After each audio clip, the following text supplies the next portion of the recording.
আওয়ামী লীগ সরকারের আমলে ভারতের সঙ্গে হওয়া সব ধরনের অসম চুক্তি নিয়ে আলোচনা হবে বলে জানিয়েছেন স্বরাষ্ট্র উপদেষ্টা লেফটেন্যান্ট জেনারেল অবসরপ্রাপ্ত মোহাম্মদ জাহাঙ্গীর আলম চৌধুরী।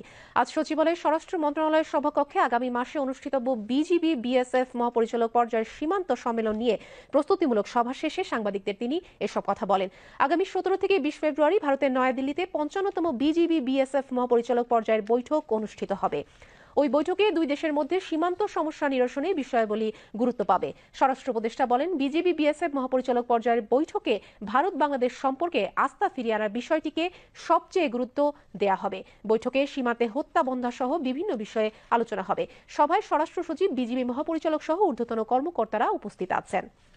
তো এখানে মেইন আলোচনার ভিতর থাকবে যে বিএসএফ যে ভারতীয় নাগরিক এবং ভারতীয় দুষ্কারী কর্তৃক সীমান্ত হত্যা ও সীমান্ত নিরস্ত বাংলাদেশি নাগরিকদের উপর গুলি চালান, আহত বন্ধ করা। তো জানেন যে ভারতীয় নাগরিকরা বিএসএফ এবং এবং অন্যান্য যারা যে আমাদের যে সীমান্তে যে হত্যা করছে ওইটা যেভাবে হোক তাদের বন্ধ করতে হবে।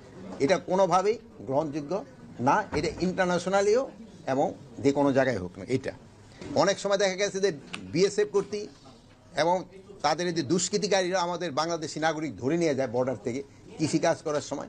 এটা যেভাবে হোক এটা যেন তারা না করে, এই জন্য তাকে বলা। তারপর ভারতীয় নাগরিকদের সীমানা লঙ্ঘন করে, অনেক সময় তারা সীমানা লঙ্ঘন করে অবৈধভাবে পারাপারের চেষ্টা করে, এই জিনিসটাগুলি যেন না হয় এই ব্যাপারে আলোচনা হবে।